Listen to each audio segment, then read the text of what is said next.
In this video, I will show you how to find the reference angle for a given angle in degrees and radians. A reference angle is the angle between the terminal side and the x-axis. So, for example, consider an angle that is 135 degrees. So, of course, the initial side is the positive x-axis, always in standard position.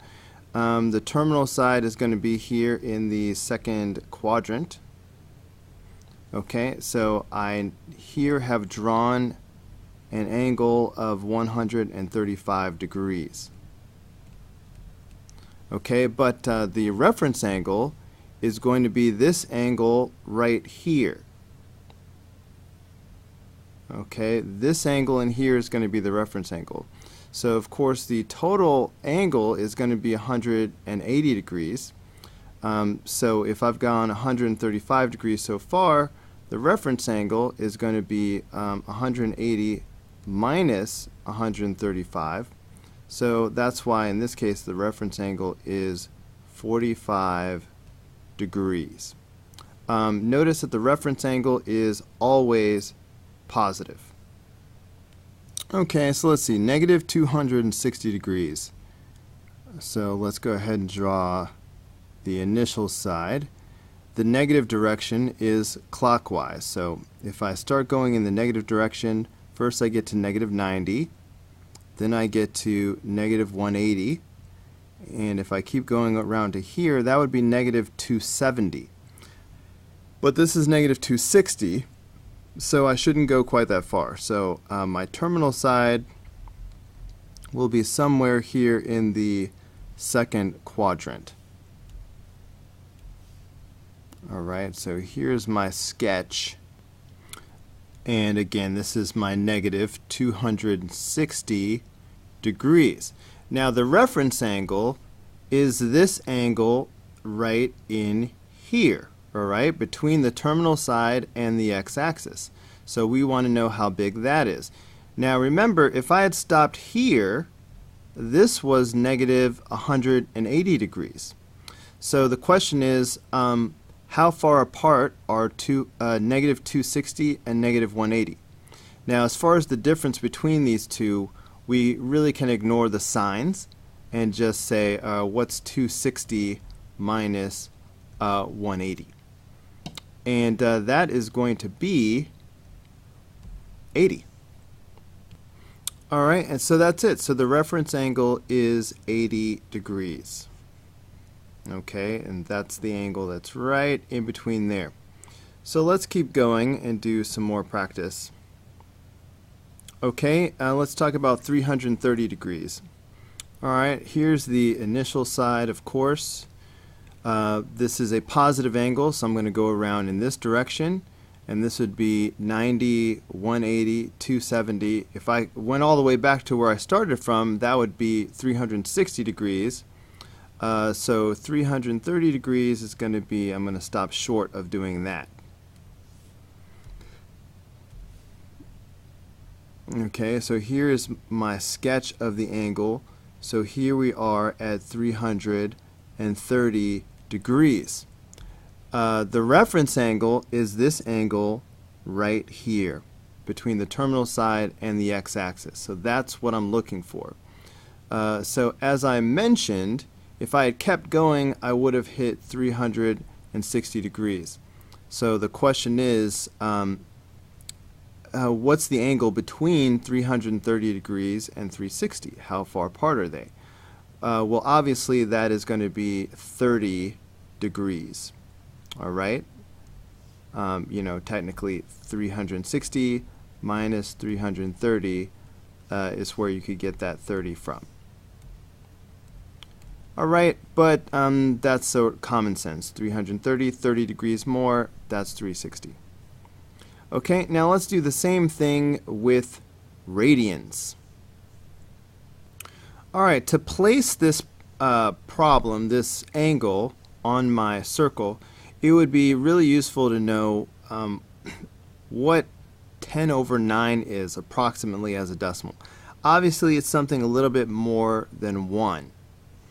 Okay, it should be a little bit more than 1. So Now, obviously, if I had a calculator, I would just punch this in, but we're not supposed to use a calculator for this particular study guide, so long division it is. So 9 times 1 is 9, subtract, you get 1.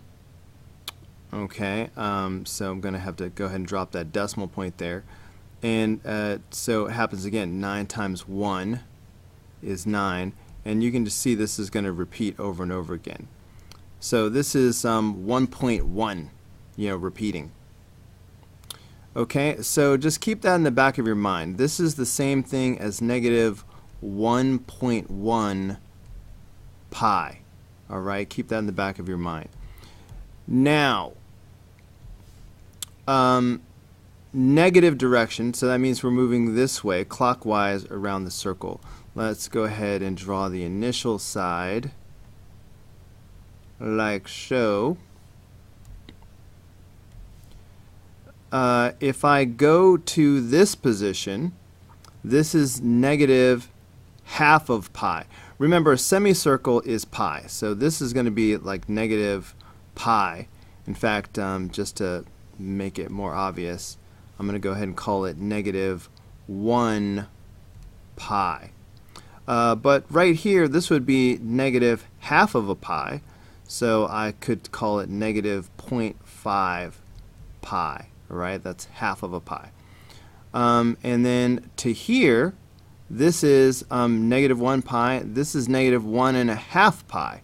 So this would be like negative 1.5 pi. And of course, if I kept going all the way around, I'd get to negative 2 pi.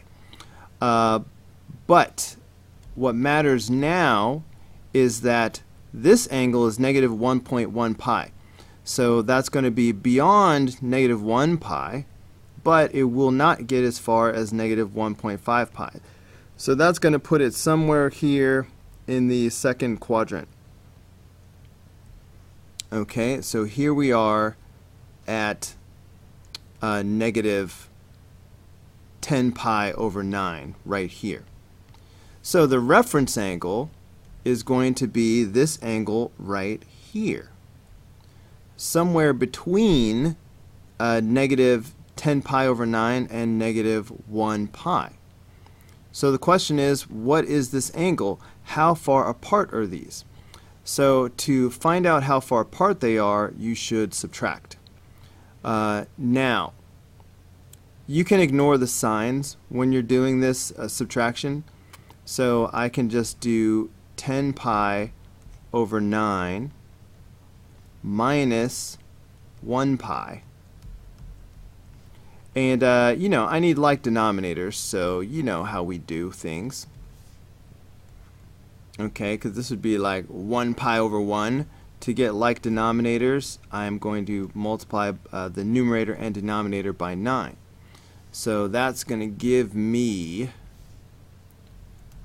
so that would be like having 10 pi over 9 minus 9 pi over 9. So that's just going to be pi over 9. So this is my reference angle. Okay, this is this little blue angle right here is pi over 9. Okay, let's do that one more time, practicing our radians. Great, let's practice our long division again. Let's figure out what this decimal is right here. So we're dividing 9 into 14. Alright, so let's see what we get. So 9 only goes into 14 once. So 9 times 1 is 9. Do a little subtraction. Alright, so now I have 5.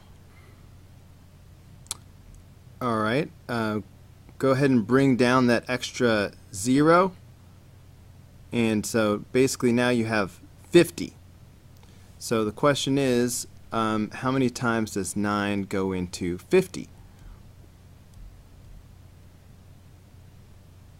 Okay, well 9 times 5, alright, I subtracted that. 9 times 5 is 45. So you subtract that and you get 5 and you keep going. So, you know, it's just going to keep going. So this is going to be like 9.5 repeating. All right, so it's going to be, you know, approximately 1.6. Okay, because it's like negative 1.55. It's just a little bit bigger than 1.5. So that's what we're dealing with. So this is basically, it's approximately 1.6 pi, approximately. So let's go ahead and put this on the circle. Let's draw a sketch.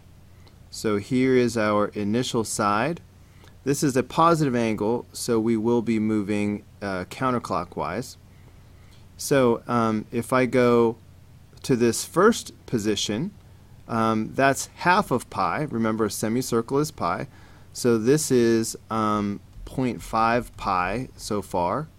If I go to this position right here, this is pi.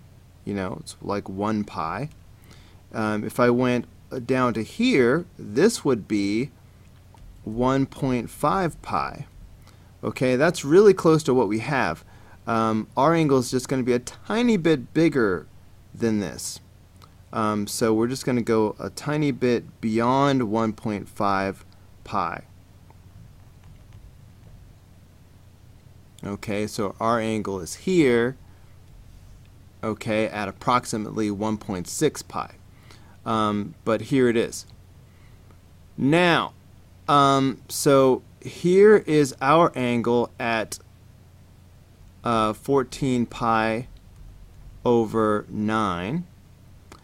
If we kept going, eventually we would have arrived at 2 pi.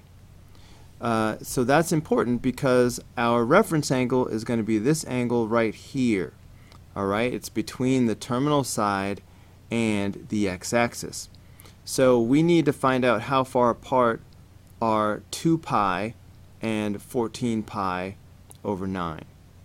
So we're just going to subtract. So we need to do 2 pi minus 14 pi over 9, and that'll give us the angle in between, and that'll be the reference angle.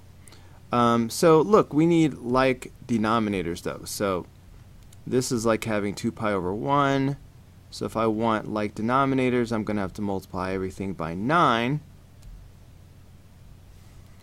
And that's going to give me 18 pi over 9 minus 14 pi over 9, which is 4 pi over 9. So that is the reference angle. That is this angle right here. And that's going to do it for this video. I hope it was helpful. And let's see. The next video is going to be about stating the quadrant, depending on, given the angle, knowing what quadrant it's in. So I'll see you on that video.